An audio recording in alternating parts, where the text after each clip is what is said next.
Welcome to Alley Chats. My name is Rob, and I have a very special guest with me, somebody who I'm really excited to talk to, who doesn't know the level of excitement when we get into this here, but he's done some artwork that is some of my all-time favorites, so I'm really excited.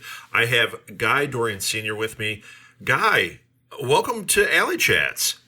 Hi, Rob. Thanks for having me here. I'm very, very honored to be here. That's and truly it's very my nice pleasure. to meet you. Yeah, well, thanks, man. So, Guy, why don't you tell the listeners about yourself? Give a little background, what you do, where you're from. I guess I could say that what I do is I have many hats in this industry. My love is comic books and film. I pretty much am just doing comics right now, and I'm going to stick with that for a little while. Then I guess in the future I'll go to film or something again. But right now I am a comic book illustrator, and I'm an editor. I work for several different companies. I plot stories usually. Most stories are, I try to stay, right now, I have to decide, do I work with the big two, or do I work on independent stuff? I like to create. So I'm usually like pretty much the boss, the editor, the guy who instigates a lot of the stories and plots and stuff. And I work in the industry on all types of comics with all types of artists. I mostly over the last few years, I started out at Marvel and all that many years ago, maybe almost 30 years ago. And I worked on all different things, and New Warriors and Night Thrasher, Marvel Comics Presents, things like that. I did all other types of stories and things like that there.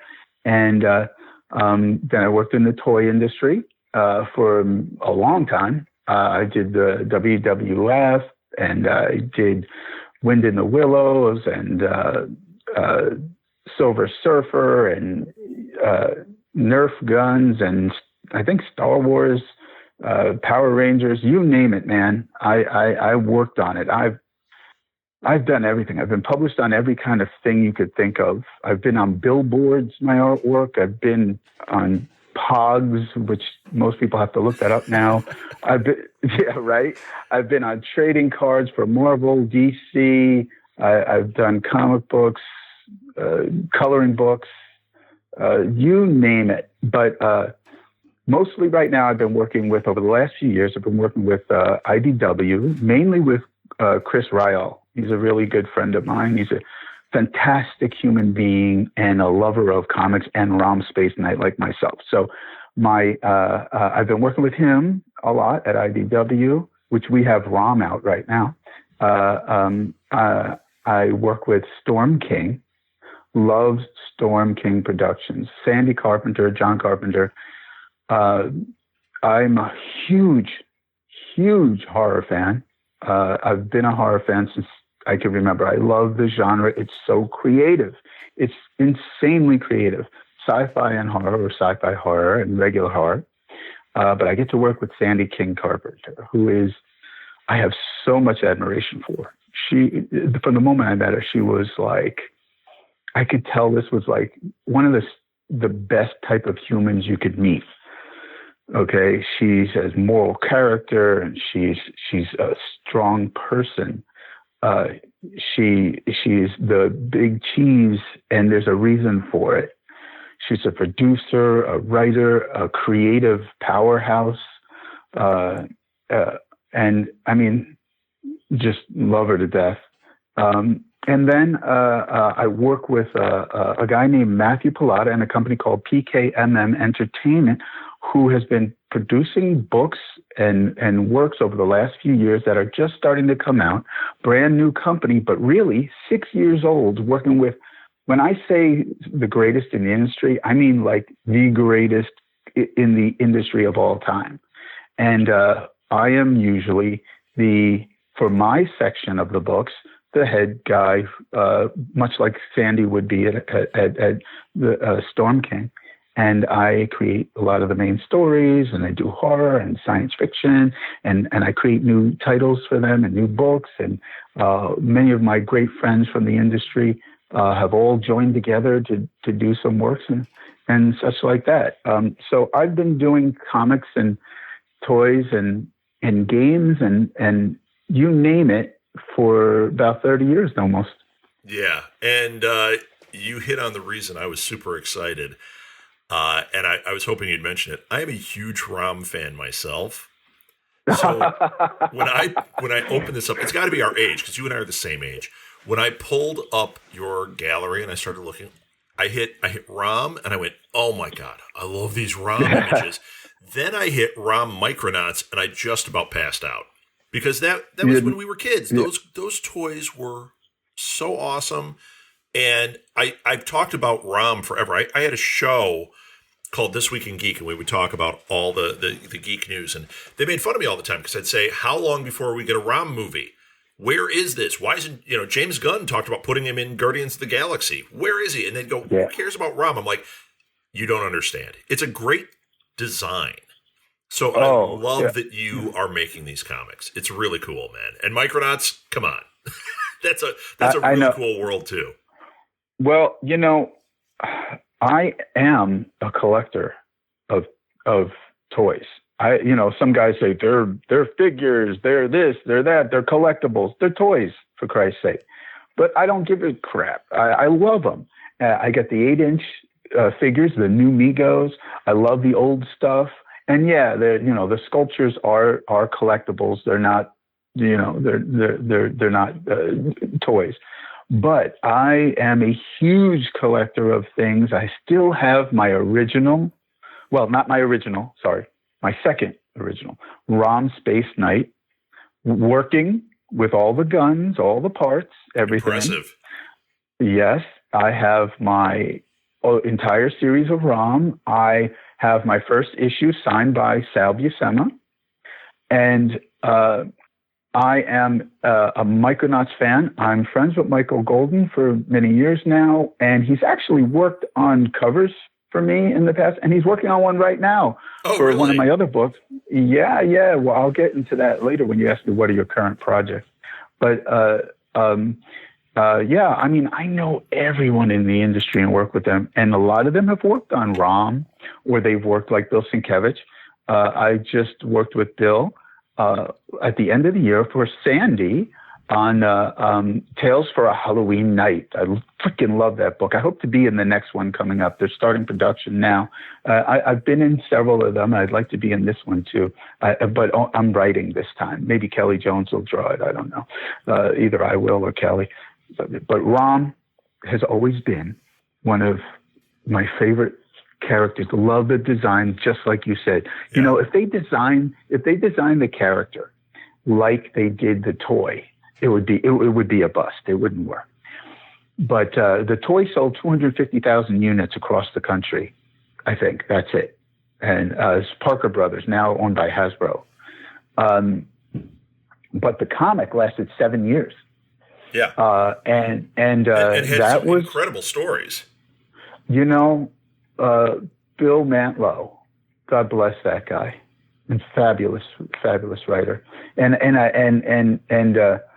a lot of great people on there. I know Tom Warzakowski, who I work with a lot, was letter on a lot of that too as well. And but I have to say, one of the coolest things for me about Rom is because my partner for the last 6 years as an inker is none other than one of the greatest of all time, for the penciler inker, Sal Buscema. So I'm a lucky guy. My inker is the Rom artist of all time, hands down. No one will ever be the Rom artist besides Sal Buscema. And he's an incredible human being. I love him. And he's a good friend of my family's. And a phenomenal talent. And I got to work with him. Oh, my God. Cool. So cool. Yeah. So you mentioned Storm King. Are you in the Storm Kids books that are coming out? Storm Kids. Yes. Brand new title, and this is to bring horror to the horror genre to a younger audience. Much, I would say, just the way. What's that movie and those books? For crying out loud, I'm forgetting the name of it. R.L. Stein books or Tales to Tell in the Dark. Those things. Yeah, it's like that. Those are fun. Those are really fun stories that are like I said before. Here's why it's important. We need to. Comics are an escape. Stories, horror stories aren't necessarily always so scary or so horrible, but they're very creative and they're very interesting. And we all go through hard times in life, and we all go through these hard adventures. The real world is not an easy thing. And when you look at those stories by R.L. Stein and such, you go, wow, these are great stories, great fun stories. They have a bit of mystery to them a lot of times. There's a Twilight Zone-esque thing going on.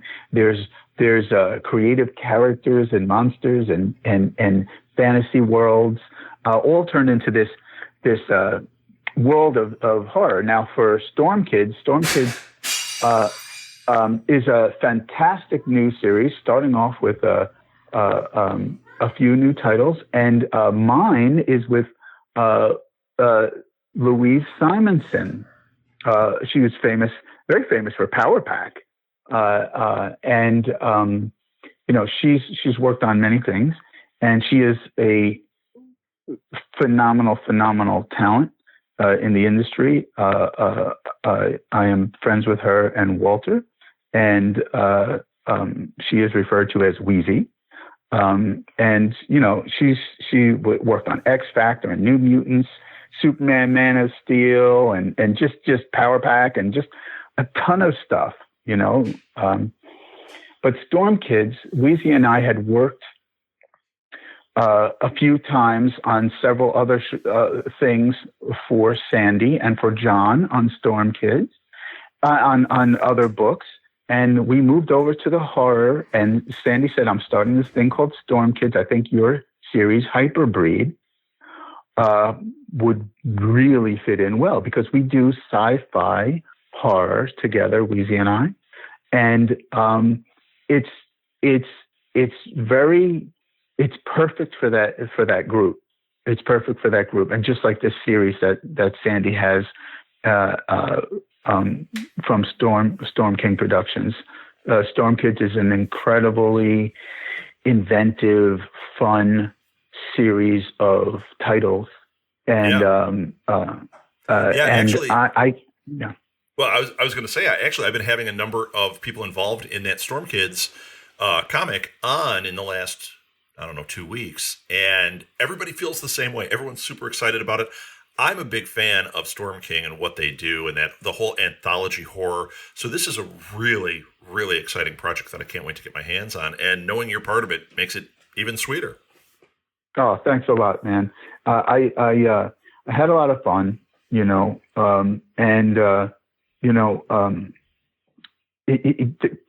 creating these new characters was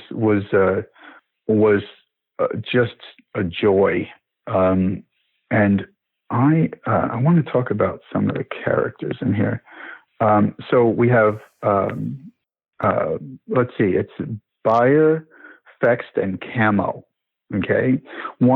They're all like animal crossovers. They're spliced together, splices, and they're gene spliced from several different animals, and they have these powers. And Wheezy and I both come from the mainstream comic world, where I worked at Marvel, and she's obviously a legend at Marvel and in comics, but mostly mainstream originally.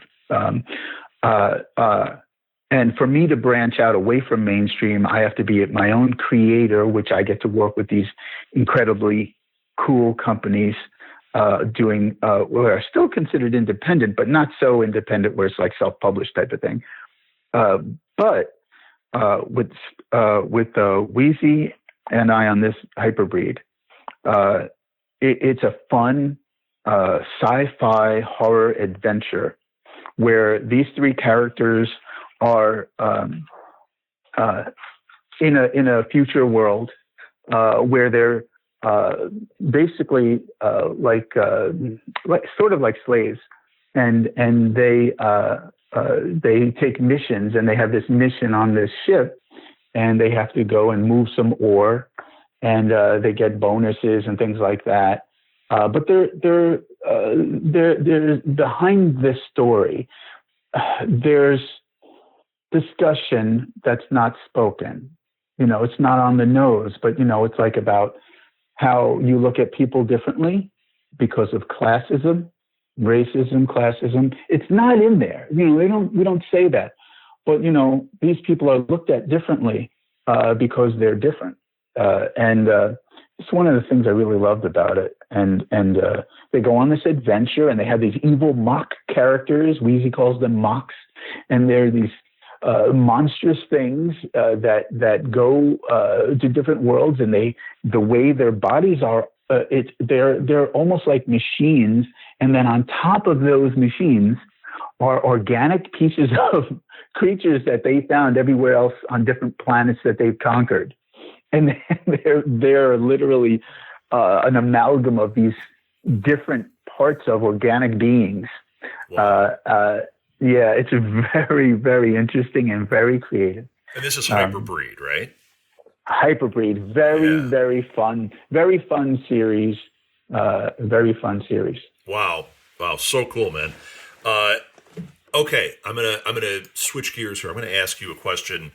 I've got two really good questions for you, and I'm really anxious to hear this answer. This is your dream con. Okay, it can be anybody. Who would you be most excited to meet? Are you talking about living people or anyone living or past? Yeah, man, it's your dream con. So I'm taking the cork off it. It can be alive or dead. Well, there's nobody I'd rather meet than Jack King Kirby. I didn't get to meet him. I had the chance. I didn't. I was young. I didn't have any money. I had a kid, a wife, and I had an opportunity to get up to the city. But I really just couldn't afford the ticket. And my twin brother, who was the reason why I got out, he helped me get into comics. Guy Dorian, who's a fabulous artist of his own, he's working for Valiant and PKM Entertainment, incredible illustrator.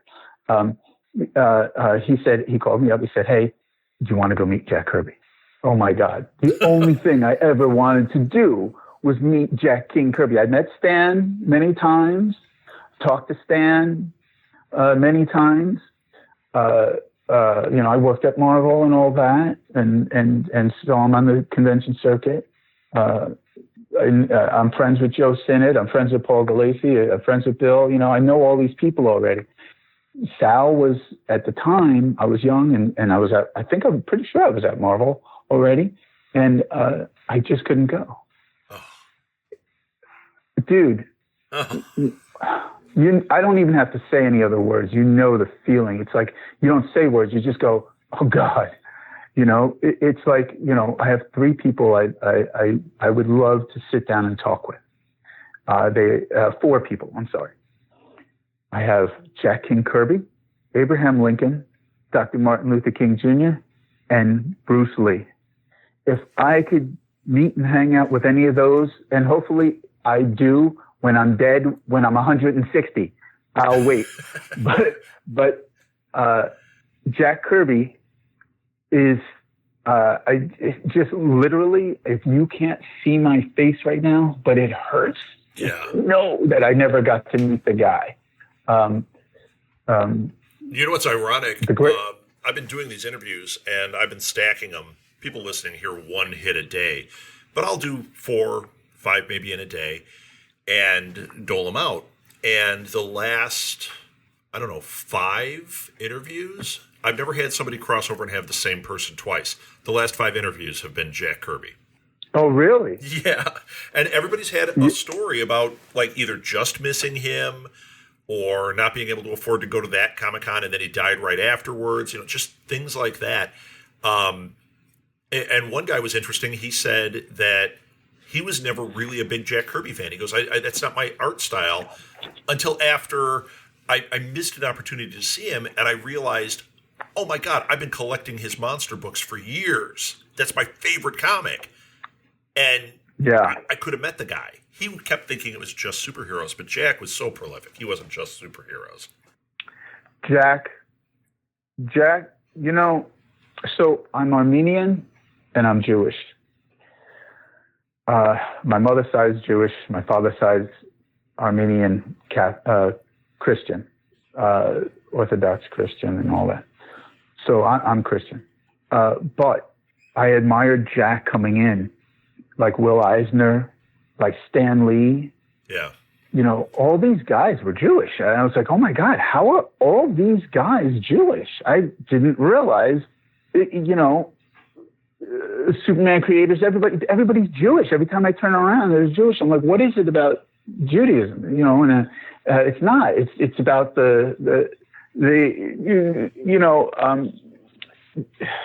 I guess there's a lot of sadness in comedy. There's a lot of sadness behind the entertainment.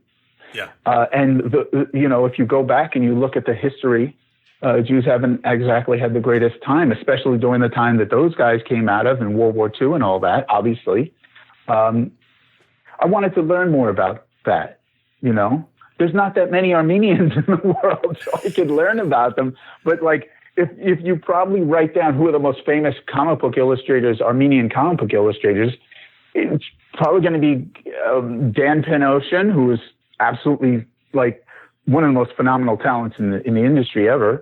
Myself, and maybe my brother and a few other guys, but in the whole world. But then you look at Jews and you go, oh my God, Jack Kirby, Stan Lee, Eisner, all these, you know what I'm saying? So I focused on that and wanted to find out about that. When I found out everything that Jack could do, the dude fought in World War II, for Christ's sake.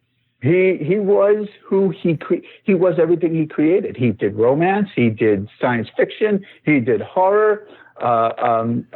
He did superheroes. He wrote. He edited. He inked early on, and I think he stopped in the late 40s of doing any type of inking whatsoever. I could be wrong. I'm not sure on that date. So any knuckleheads out there go, shut up. You're wrong. Shut up. Just shut up. I'll knock your teeth in. So it's just he was the greatest comic book illustrator of all time. And I've talked to other people. I've worked with Herb Trimpe and friends with him, and Sal Buscema and Joe Sinnott and Mike Royer. These are all friends of mine and guys who worked with him and everything. And every single one of them said to me, oh, yeah, well, Jack. Walter Simonson, one of my favorite creators of all time. No kidding. I wouldn't be drawing comics if it wasn't for Walter.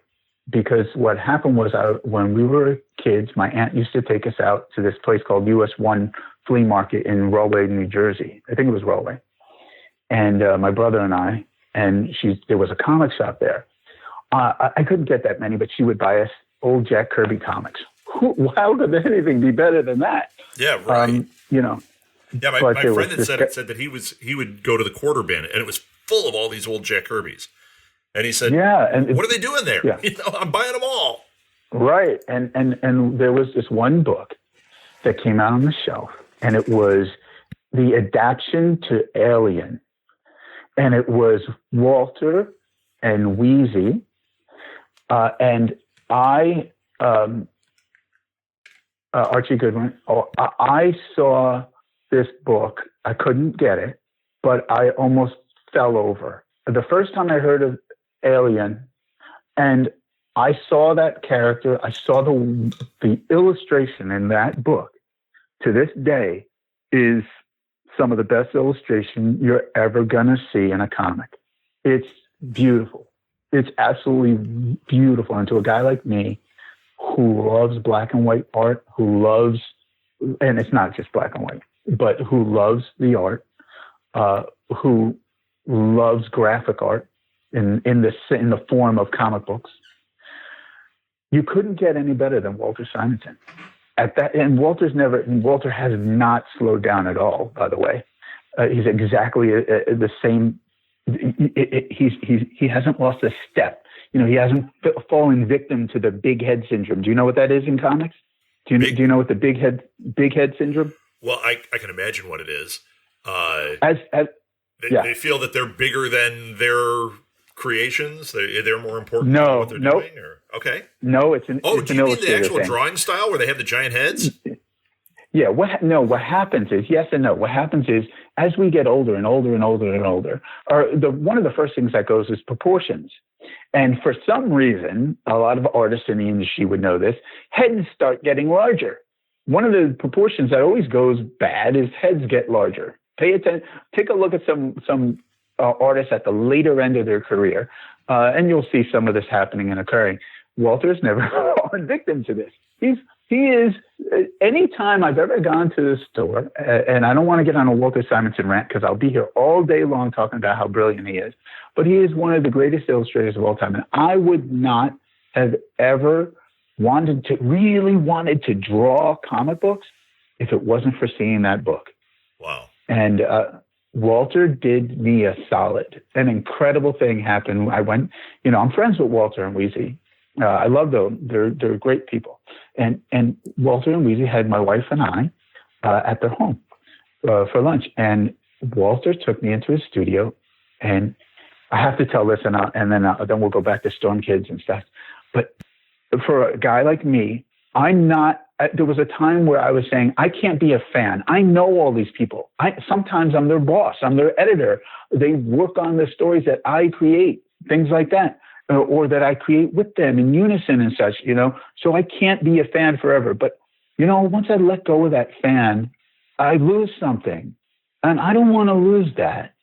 People tell me I can't be a fan of Walter's because you know what? Screw that. I stood online for Walter after I knew him, after I worked with his wife. It didn't matter to me because I wanted to stand on a line like anyone else. And I stood on a line waiting for Walter to sign my Alien artist edition. And he's like, oh, come on, Guy, get out of here. I'm like, will you put a little sketch in there? But he took me, he said, hey, Guy, come in. We went into the studio. He opens his drawer. Okay, I have to tell this story. I'm sorry. Yeah, no, it's great, man. He opens this freaking drawer. Okay. And inside is pristinely kept artwork. And he pulls it out. I'm like, what is this? And it has plastic over it and some kind of sheets of paper. And I lift it up. And it's the original artwork from the Alien adaptation in pristine condition. Get out. Like, Rob, when I tell you, I had a moment of absolute euphoria. Because this was a full circle where since I was a child and saw that book and couldn't get it, I went home and drew from memory what Walter drew in that book. I drew from memory for years after that. Wow. And I was sitting there with Walter Simonson on his floor. I have a photo I can send you. I have it somewhere. Of me on the floor, hanging out with Walter in his studio, with the pages in my hand from that book that inspired me to become a creator, to become an artist, a real professional. And with Walter, it's like I would have never have expected that to ever occurred. And that story I had to tell because it means so much to me that Walter took the time to do that, and he's a great promoter of giving to people and to charity. So, and I'm one of those guys, so I like that. But as far as Storm Kids, Walter Simonson just drew a cover. He yes. He drew a cover for Hyperbreed, for Storm Kids. Hyperbreed #1, presented by John Carpenter, Sandy Carpenter, Sandy King Carpenter. Yes, Walter Simonson did a cover. So, and it's awesome. And he drew characters that Weezy and I created. And there's nothing greater on the planet. So if you're going to get Storm Kids, if anyone wants, it's in the previews now. If you're going to get Storm Kids, the first cover of Storm Kids is the great Walter Simonson. Oh, everybody's got to pick that up. I will put a link in the show notes so people can buy that too, because that is awesome. I'm super excited to hear that. So you've got projects you're involved in. We've named a bunch of them. Are there any others that you wanted to roll out there, let people know what projects you've got coming up or collaborations you've got coming up? Okay. Are you ready? Yeah, lay it on me. Okay, because remember, I'm an editor, I'm an illustrator, I'm a creator of many of the stories. So let's see if I can remember. I literally can't remember everything that I have in production just came out. I'll start with things that just came out recently, over the end of last year, and stuff coming out now, stuff coming out in the future, okay? Right. I'd like to say, before I go on, I'd like to just say one thing, if you don't mind. I want to talk about who did the covers for this for Hyperbreed. So you got Walter Simonson and Laura Martin colored that. Incredible Laura Martin. Then you got me and Sal Buscema on the next cover with my colorist Ross Campbell. Phenomenal. And you've got Howard Chaykin, Andrew Peepoy, Kelly Jones, Bill Sienkiewicz. Did I say Howard? Howard Chaykin? I don't think you did, but so wow. Yeah, it's like, Walter, me, Howard, Kelly Jones, Bill Sienkiewicz, Andrew Peepoy. All these great illustrators doing phenomenal covers. The price of that comic, you could sell these covers alone, and they're worth the price of the comic. Just sell the cover, and it's worth the price, let alone getting the comic. Not to mention presented by John Carpenter, edited by Sandy King. This is Carpenter's. Anyway, so new projects that are coming out. Okay, let's see if I could even remember this. I have a series called. So we have.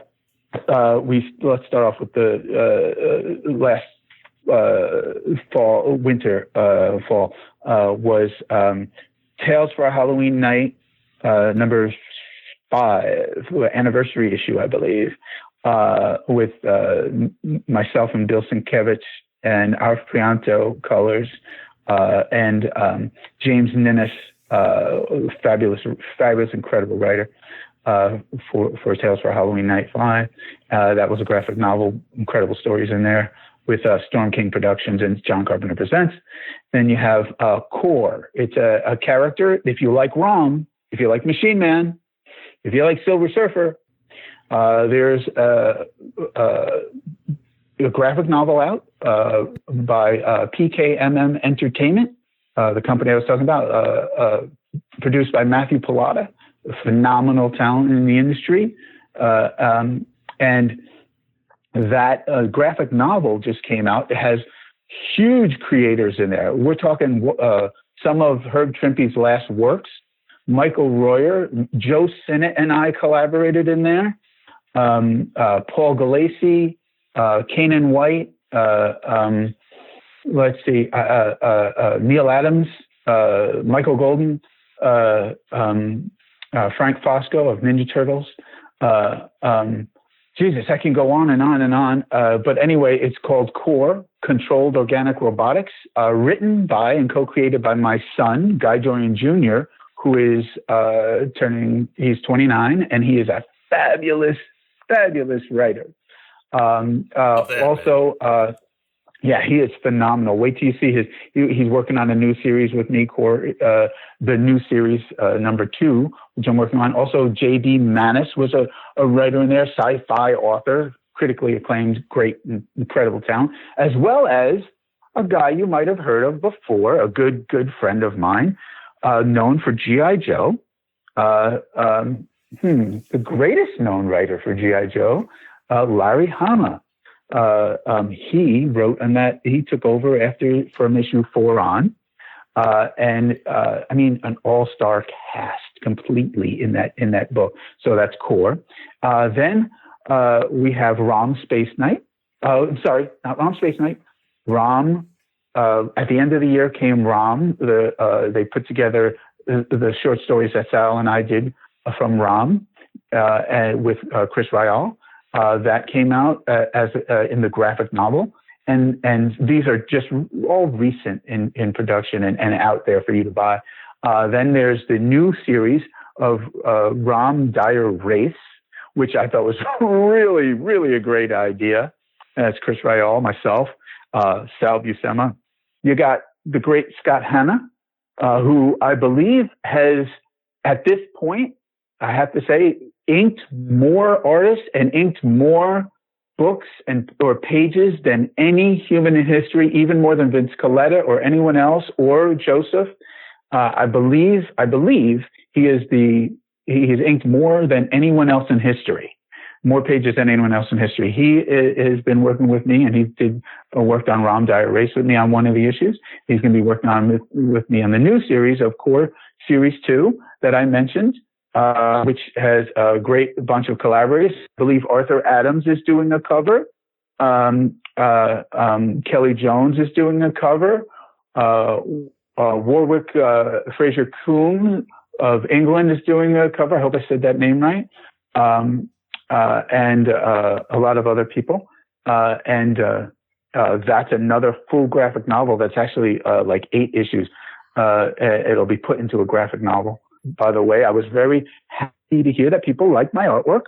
I'm always happy when people say, and I noticed artists now who are drawing on Rom are looking at my work on how to draw Rom, which that's really cool. I didn't know that I was going to get such great praise for my work on Rom. So I'm very happy about that. What else do I have? I have another series with Larry Hama called that I created called Bloodhammer. That's in production. It's like sort of like a fantasy sort of Conan-esque type story, and it's got a little bit of everything in there, mostly Conan-esque with a little bit of Game of Thrones thrown in there, but mostly more like Conan, and it's a fantasy, it's very, very cool. That's in production right now, and I work a lot with Scott Hanna and Jeff Slemons. I want to mention Jeff Slemons, phenomenal creator, phenomenal artist. He does a lot of ink wash and stuff over me for the series. So I have that in production. I have also a coloring book coming out that's called Fantasy Zombies and Monsters with PKMM. Yes. I have Hyperbreed is just hitting right now. Storm King's Hyperbreed. There's 5 issues of that. I have another title called with this stuff is with PKMM. A few titles I created, a science fiction, and these are a nod to the classic science fiction and classic comic books that like Jack Kirby would create. Yeah. So one is called The 13th Floor, and that's with Jim Kruger as writer. Jim Kruger worked with Alex Ross, and he has just worked on a million things. So I have that series I created. There's the 13th Floor with Jim Kruger and a lot of creative artists, which is like the Twilight Zone. And it's a throwback to stories of that era, and called Edge of Infinity, just an old, like the old sci-fi stories. So these are anthology series. That'll be out with PKMM. Another series I have coming out with PKMM Entertainment and Matthew Pilata is Tales of Fear. And this is like the old horror stories, and it's another anthology. I do almost all of these series. I am the instigator for, and I am usually like, I give a plot synopsis, and then I let the writer go where he wants to with it, or she wants to go with it. But I'm usually the instigator of almost every story that's come out, or co-plotter of every story that's come out. And I have other titles I'm working on. I just can't remember. There's going to be another one called Wrench.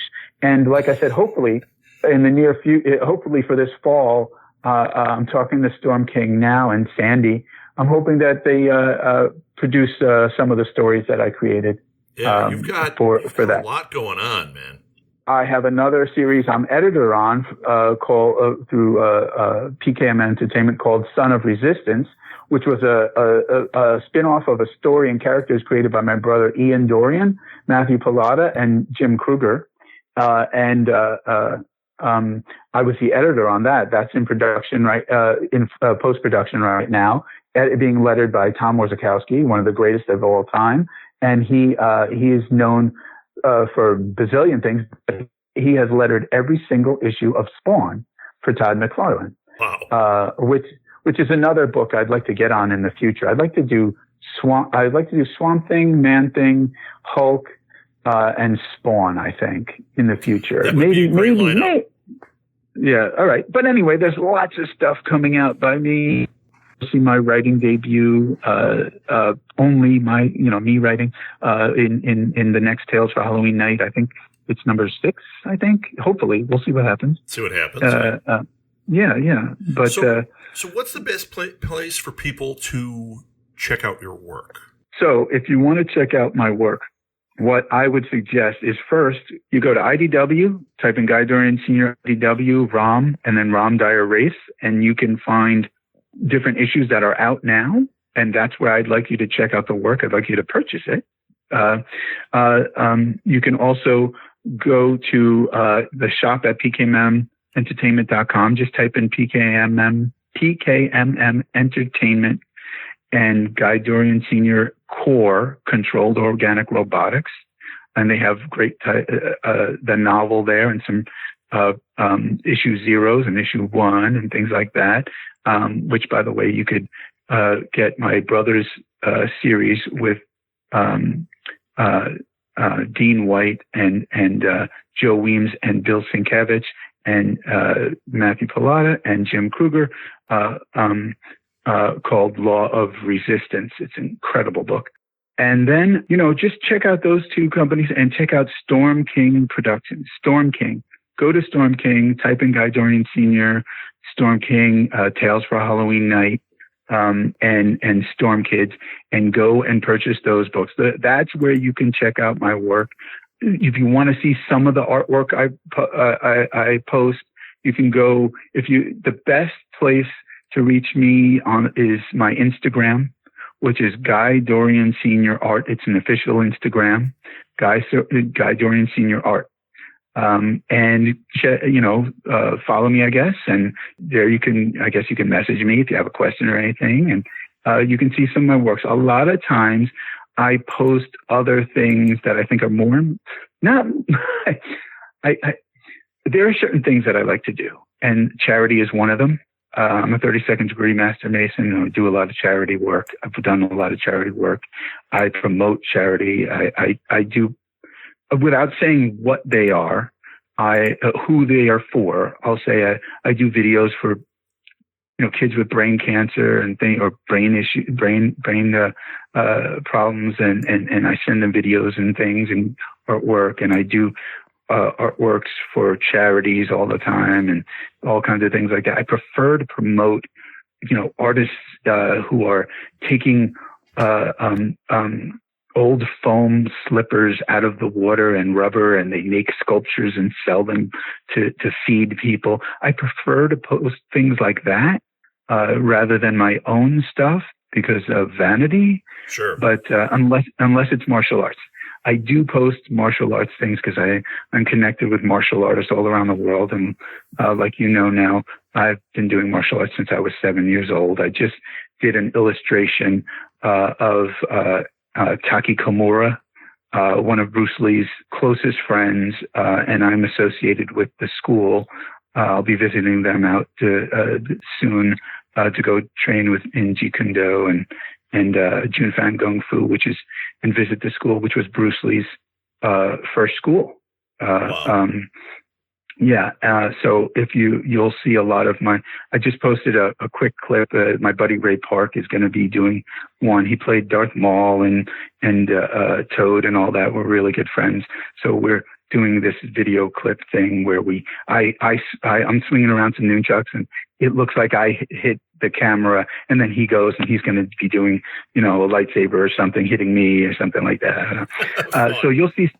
Yeah. But I'm connected with these martial arts all around the world. And I would like to mention a shout out to Grandmaster William Chung at the school, the Global World Wing Chun Kung Fu Association, or sometimes called the World Wing Chun Kung Fu Association, Traditional Wing Chun Kung Fu.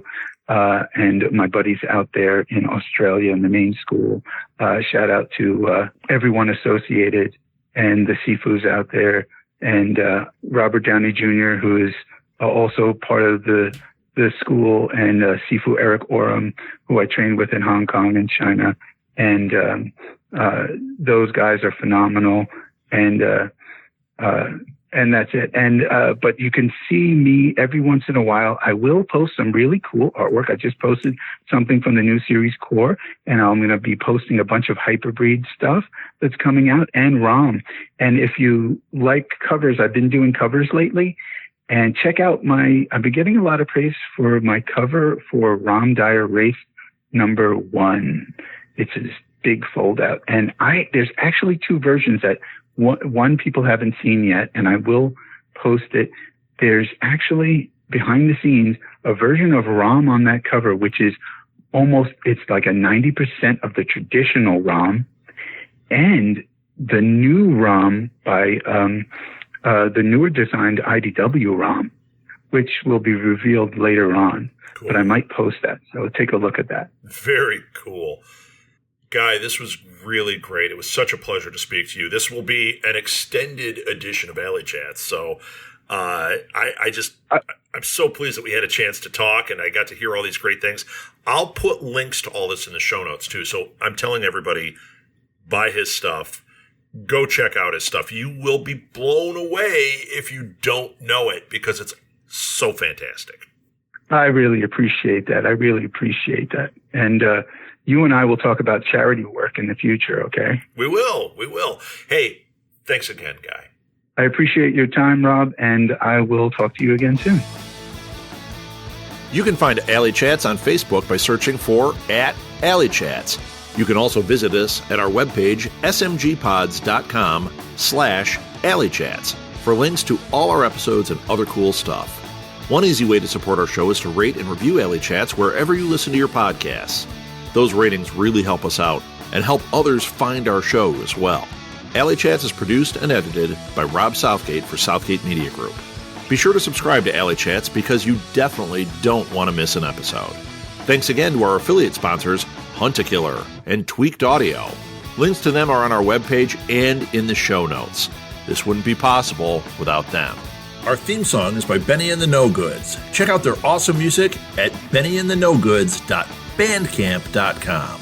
If you're an artist or writer or creative type that would have a table at an artist alley and would like to be on Alley Chats, message us through the Facebook page or email us directly at southgatemediagroup@gmail.com, and we'll set up an interview. Thanks for listening, everybody. We'll be back tomorrow with another fantastic show.